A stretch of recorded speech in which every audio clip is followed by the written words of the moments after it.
സക്കാത്തിൻ്റെ അവകാശിയല്ലാത്ത ഒരാൾക്ക് ബിസിനസ്സിലേക്ക് സഹായമായി സക്കാത്ത് ഫണ്ട് സ്വീകരിക്കാൻ പാടുണ്ടോ എന്നുള്ളതാണ്. നമ്മൾ മനസ്സിലാക്കേണ്ടത് സക്കാത്ത് എന്നത് സ്വതന്ത്രമായി നമുക്ക് ക്രയവിക്രയം ചെയ്യാൻ പറ്റിയ മുതലല്ല. സക്കാത്ത് ഒരു ഇബാദത്താണ്. ഇബാദത്ത് എന്നുള്ള നിലക്ക് അള്ളാഹു സുബ്ഹാനഹു വ തആല അള്ളാഹുവിൻ്റെ റസൂലിലൂടെ എങ്ങനെയാണോ അത് കൈകാര്യം ചെയ്യുവാൻ വേണ്ടി നമ്മെ പഠിപ്പിച്ചിട്ടുള്ളത്, ആ രൂപത്തിൽ തന്നെ ആ വിഷയം കൈകാര്യം ചെയ്യുകയാണ് വേണ്ടത്. അല്ലാത്ത പക്ഷം നമ്മൾ നൽകുന്ന സക്കാത്ത് അത് സക്കാത്തായി പരിഗണിക്കപ്പെടുകയില്ല എന്ന് മാത്രമല്ല, ആ സക്കാത്ത് കൊടുത്തതിൻ്റെ പ്രതിഫലം ലഭിക്കുകയില്ല എന്ന് മാത്രമല്ല, സക്കാത്ത് കൊടുക്കാതിരുന്നതിൻ്റെ ശിക്ഷയ്ക്ക് കൂടി അയാൾ അർഹനായി തീരുമെന്നതാണ് ആദ്യമേ മനസ്സിലാക്കേണ്ടത്. സക്കാത്തുമായി ബന്ധപ്പെട്ട് അള്ളാഹു വിശുദ്ധ ഖുർആനിൽ പറഞ്ഞത് കാണാം. ഇന്നമ സ്വദഖാത്തു ലിൽ ഫുഖറാഇ വൽ മസാക്കീനി വൽ ആമിലീന അലൈഹ വൽ മുഅല്ലഫത്തി ഖുലൂബുഹും വഫിർ റിഖാബി വൽ ഗാരിമീൻ വഫി സബീലില്ലാഹി വബിനിസ് സബീൽ ഫരീദത്തൻ മിനല്ലാഹ് വല്ലാഹു അലീമുൻ ഹക്കീം. അഥവാ ഇന്നമ സ്വദഖാത്ത്, ഇവിടെ ഇന്നമ എന്നുള്ള പദപ്രയോഗമാണ് പ്രയോഗിച്ചിട്ടുള്ളത്. അറബി ഭാഷയിൽ ഇന്നമ എന്നുള്ള പദപ്രയോഗം ഹസറിൻ്റെ സീഗ എന്നാണ് പറയാറുള്ളത്. അഥവാ അതിന് ശേഷം ആരെക്കുറിച്ചാണോ പറയാൻ ഉദ്ദേശിക്കുന്നത് അവർക്ക് വേണ്ടി മാത്രം എന്നർത്ഥമാണ് അവിടെ വരിക. അപ്പോൾ ഇന്നമ സ്വദഖാത്ത്, ഇവിടെ അസ്വദഖ എന്നുകൊണ്ട് ഉദ്ദേശിക്കുന്നത് സക്കാത്താണ്. അപ്പോൾ സക്കാത്ത് ഇന്ന ആളുകൾക്ക് വേണ്ടി മാത്രമാണെന്ന് പറഞ്ഞ് 8 വിഭാഗം ആളുകളെ എണ്ണി. ഒന്നാമത്തെ വിഭാഗം എന്ന് പറഞ്ഞാൽ ഫുഖറ, അവർ ഫുഖറാക്കളാണ്, ദരിദ്രരാണ്.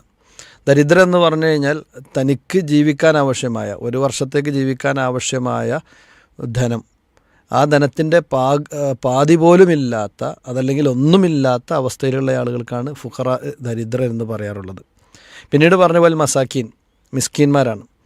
മിസ്കീന്മാരെന്ന് പറഞ്ഞാൽ തനിക്ക് ലഭിക്കുന്ന തുക മാന്യമായ രൂപത്തിൽ ജീവിക്കാൻ അതിൽ കഴിയുന്നില്ല, അതല്ലെങ്കിൽ ഒരു വർഷത്തേക്ക് ആവശ്യമായ രൂപത്തിലുള്ള സാമ്പത്തികാവസ്ഥ ഇല്ലാത്തൊരവസ്ഥ വരെയാണ്. അപ്പോൾ നമ്മളൊരു കണക്ക് പറയുകയാണെന്നുണ്ടെങ്കിൽ ഇപ്പോൾ ഒരാൾക്ക് ജീവിക്കാൻ, അല്ലെങ്കിൽ ഒരു കുടുംബത്തിന് ജീവിക്കാൻ ഒരു വർഷത്തേക്ക് ഒരു 12,000 രൂപ വേണമെന്ന് വിചാരിക്കുക. അപ്പോൾ ഇദ്ദേഹത്തിൻ്റെ കയ്യിൽ ഒന്നിരിക്കൽ 6,000 രൂപയോ അതല്ലെങ്കിൽ ഒരു 12,000 എത്താത്ത രൂപത്തിലുള്ള ഒരു അവസ്ഥയാണുള്ളത് എങ്കിൽ അദ്ദേഹത്തിന് ചിലപ്പോൾ ജോലി ഉണ്ടാകും, നല്ല വീടുണ്ടാകാം, ഒക്കെയാകാം. എങ്കിൽ പോലും ജീവിത വരുമാന മാർഗം എന്നുള്ള നിലക്ക് തൻ്റെ ആ കുടുംബത്തിന് ജീവിക്കാൻ ആവശ്യമായ രൂപത്തിൽ ഉള്ള ധനം രണ്ടറ്റവും മുട്ടാത്ത എന്നൊക്കെ സാധാരണ മലയാളത്തിൽ പറയാറുണ്ട്. ആ നിലക്കുള്ള ആളുകളെയാണ് ഫുഖറ, മസാക്കിൻ, അഗതികളെന്ന് പറയാറുള്ളത്. അതുപോലെ തന്നെ മൂന്നാമത്തെ വിഭാഗം എന്ന് പറഞ്ഞാൽ ആമിലീന അലൈഹ. ഇപ്പോൾ ഇസ്ലാമിക രാജ്യമാണ്. ഇസ്ലാമിക രാജ്യമാകുമ്പോൾ ഇസ്ലാമിക രാജ്യത്ത് സക്കാത്ത് പിരിക്കുവാൻ വേണ്ടി സർക്കാർ ഉദ്യോഗസ്ഥന്മാരെ നിയോഗിക്കും. ഈ ഉദ്യോഗസ്ഥന്മാർക്കാണ് ആമിലീന അലൈഹ എന്ന് പറയാറുള്ളത്. ഈ ഉദ്യോഗസ്ഥന്മാരുടെ ശമ്പളത്തിലേക്കും മറ്റുമൊക്കെ ആയിക്കൊണ്ട് ഈ സക്കാത്തിൻ്റെ ഫണ്ടിൽ നിന്ന് ഉപയോഗിക്കാവുന്നതാണ്. അവിടെ ഉദ്യോഗസ്ഥൻ ഫക്കീറാകണമെന്നോ മിസ്കീനാകണമെന്നൊന്നും നിബന്ധനകളോ കാര്യങ്ങളൊന്നുമില്ല. അപ്പോൾ ആ നിലക്ക് സക്കാത്തിൻ്റെ ധനം ആമിലീന അലൈഹിക്കും വേണ്ടി ഉപയോഗിക്കാം. പിന്നീട് പറഞ്ഞ വൽ മുഅല്ലഫത്തി ഖുലൂബുഹും എന്ന് പറയുമ്പോൾ ഇസ്ലാമിലേക്ക് ഹൃദയം അടുപ്പിക്കപ്പെട്ടവർ എന്നതുകൊണ്ട് ഉദ്ദേശിക്കുന്നത് 2-3 വിഭാഗം ആളുകളുണ്ട്. ഒന്ന്, അവർ മുസ്ലിമാണ്, പക്ഷേ അവിടെ ഇസ്ലാമിനെ അവർ പ്രഖ്യാപിച്ചിട്ടില്ല.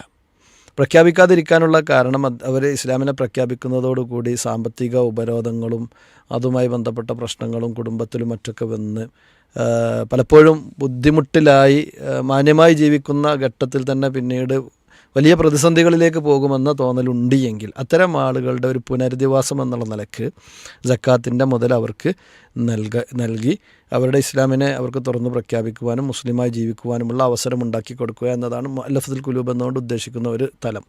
രണ്ടാമത്തത് പണ്ഡിതന്മാർ പറയുന്നത് ഇസ്ലാമിനെക്കുറിച്ച് കൃത്യമായി അദ്ദേഹം പഠിച്ചിട്ടുണ്ട്, പിന്നെ അതുപോലെ തന്നെ അദ്ദേഹം മുസ്ലിമാകും, അതിനുള്ള സാധ്യതകളുണ്ട്. ഒരിക്കലും പണം കണ്ടിട്ടോ മറ്റൊന്നല്ല, കൃത്യമായി ഇസ്ലാമിനെക്കുറിച്ച് പഠിച്ച് ഇസ്ലാമിലേക്ക് ഈ കടന്നു വരാനിരിക്കുന്ന വ്യക്തിയാണ്. നേരത്തെ പറഞ്ഞതുപോലെ തന്നെ ഭയം ഉണ്ട്, വന്നു കഴിഞ്ഞാൽ എന്താകും തൻ്റെ ജീവിത വരുമാന മാർഗം എന്ന് ഭയമുള്ള ആളുകളാണ് എങ്കിൽ അത്തരം ആളുകൾക്കും സക്കാത്തിൽ നിന്ന് നേരത്തെ പറഞ്ഞതുപോലെ തന്നെ ജീവിതം മാന്യമായ രൂപത്തിൽ മുന്നോട്ട് കൊണ്ടുപോകാൻ ആവശ്യമായ തുക വേണമെങ്കിൽ നൽകാവുന്നതാണ്.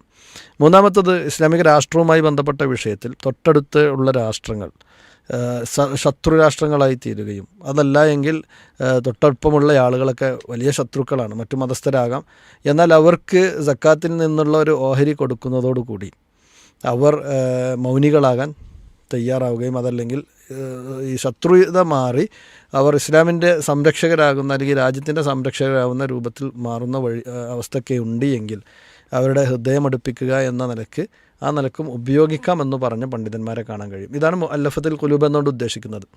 പിന്നീട് വഫിർ റിഖാബ് എന്നതുകൊണ്ട് ഉദ്ദേശിക്കുന്നത് അടിമമോചനം.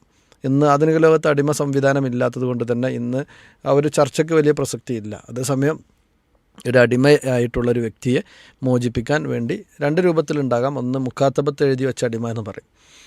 താനൊരു സ്വതന്ത്രനായി ജീവിക്കേണ്ട വ്യക്തിയാണ്, ഒരിക്കലും ഒരു അടിമയായി ജീവിക്കേണ്ടവനല്ല എന്ന ചിന്തയിൽ നിന്ന് സ്വതന്ത്രനാകുവാൻ വേണ്ടി യജമാനനോട് ഞാൻ എത്ര തരണം എന്നെ നിങ്ങൾ സ്വതന്ത്രമാക്കാൻ എന്ന് ചോദിക്കുമ്പോൾ യജമാനൊരു സംഖ്യ പറയും. അത് എന്നാൽ ഇത്ര മാസം കൊണ്ട് ഞാൻ തരാം എന്ന് പറഞ്ഞ് കരാർ എഴുതി വെക്കും. ആ കരാർ എഴുതി വെക്കുന്നതോടുകൂടി അദ്ദേഹത്തെ സഹായിക്കാൻ സക്കാത്തിൻ്റെ ഫണ്ട് കൊടുത്ത് ആ കരാർ പൂർത്തീകരിക്കുവാൻ വേണ്ടി കാശ് അതിൽ നിന്ന് കൊടുക്കാം.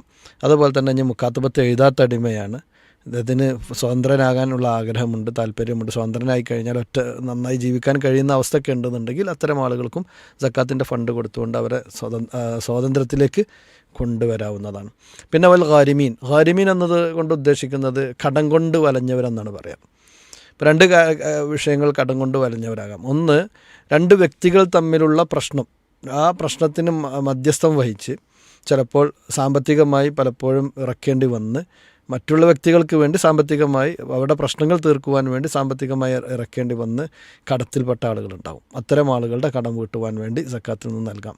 രണ്ടാമത്, സ്വന്തം ആവശ്യത്തിന് വേണ്ടി തന്നെ ഇടപാടുകൾ നടത്തി തിരിച്ചു വീട്ടാൻ കഴിയാതെ തൻ്റെ സ്വത്തും സമ്പത്തും എല്ലാം വിറ്റ് തുലച്ചിട്ടും കടം ബാക്കിയാകുന്ന അവസ്ഥയുണ്ട് എങ്കിൽ അത്തരം കടക്കാരുടെ കടം വീട്ടുവാനും സക്കാത്തിൻ്റെ പണം ഉപയോഗിക്കാവുന്നതാണ്.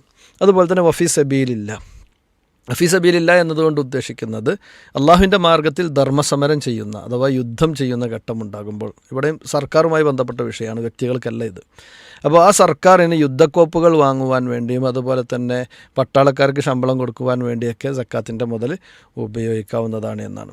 പിന്നീട് പറഞ്ഞത് വബിനി സബീൽ, വഴിയാത്രക്കാരൻ. ഇപ്പോൾ ഒരാൾ യാത്ര പോകുന്ന സമയത്ത് അദ്ദേഹത്തിൻ്റെ പാതയമെല്ലാം നഷ്ടപ്പെട്ടു. അപ്പോൾ ആരെങ്കിലും ഒന്ന് പോക്കറ്റ് അടിച്ചു എന്ന് വിചാരിക്കും. അപ്പോൾ ഇന്നത്തെ ഇപ്പോൾ ആരും വല്ലാതെ കാശൊന്നും പോക്കറ്റിൽ വെച്ച് പോണ കാലമല്ല. അപ്പോൾ ഫോണൊക്കെ പോയി, ഒരു ഗൂഗിൾ പേ ചെയ്യാൻ പോലുള്ള സംവിധാനം പോലും ഇല്ല, പ്രയാസപ്പെട്ടുകൊണ്ടിരിക്കുന്ന സമയത്ത് അവിടെ മുസ്ലിം മഹല്ലുകളും കമ്മിറ്റികളൊക്കെ ഉണ്ടെങ്കിൽ നേരിട്ട് അവിടെ ചെന്ന് ഇങ്ങനെ ആളാണ്, എനിക്ക് നാട്ടിൽ തിരിച്ചെത്താൻ ആവശ്യമായ എന്ത് വേണം, പണം വേണം എന്ന് പറഞ്ഞു കഴിഞ്ഞാൽ അദ്ദേഹത്തിന് നാട്ടിൽ തിരിച്ചെത്തുവാനും അതുപോലെ തന്നെ യാത്രക്കിടയിൽ വേണ്ട മറ്റു ഭക്ഷണ സാധനങ്ങൾ അതുമായി ബന്ധപ്പെട്ട കാര്യങ്ങൾക്കൊക്കെ സക്കാത്തിൻ്റെ തുക നൽകാവുന്നതാണ്. ഈ പറഞ്ഞ 8 വിഭാഗം ആളുകൾക്ക് സക്കാത്ത് കൊടുക്കാൻ പറ്റുള്ളൂ. സക്കാത്ത് എന്നത് ഒരിക്കലും തന്നെ ഇത് കൈകാര്യം ചെയ്യുന്ന കമ്മിറ്റിക്കാരുടെ സ്വത്തല്ല. അതുപോലെ തന്നെ സക്കാത്ത് എന്ന് പറയുന്നത് പണക്കാരൻ്റെ സ്വത്തുമല്ല. സ്വാഭാവികമാണ്, എൻ്റെ കയ്യിൽ സക്കാത്തിൻ്റെ മുതലുണ്ട് എങ്കിൽ ഞാൻ അധ്വാനിച്ചുണ്ടാക്കിയത് എന്നാണ് കൊടുക്കുന്നത് എങ്കിൽ പോലും അത് എൻ്റെതല്ല, അത് ഈ പറഞ്ഞ 8 വിഭാഗം ആളുകളുടേതാണ്. അതുകൊണ്ട് തന്നെ ഈ 8 വിഭാഗം ആളുകളിലേക്കല്ലാതെ മറ്റാരിലേക്കെങ്കിലുമാണ് സക്കാത്തിൻ്റെ തുക കമ്മിറ്റിക്കാരാണെങ്കിലോ അതല്ലെങ്കിൽ സർക്കാരാണെങ്കിലോ അതല്ലെങ്കിൽ വ്യക്തികളാണെങ്കിലോ അത് നൽകുന്ന സാഹചര്യമുള്ളത് എങ്കിൽ അത് സക്കാത്തായി പരിഗണിക്കുകയില്ല എന്ന് മാത്രമല്ല, അതിന് അനർഹമായി കൊണ്ട് സക്കാത്തിൻ്റെ തുക അത് ചെലവഴിച്ചതിനുള്ള ശിക്ഷ കൂടി ഇത്തരം ആളുകൾ ഏറ്റെടുക്കേണ്ടി വരുമെന്നതാണ് വിഷയവുമായി ബന്ധപ്പെട്ട് മനസ്സിലാക്കേണ്ടത്. അല്ലാഹു അഅലം.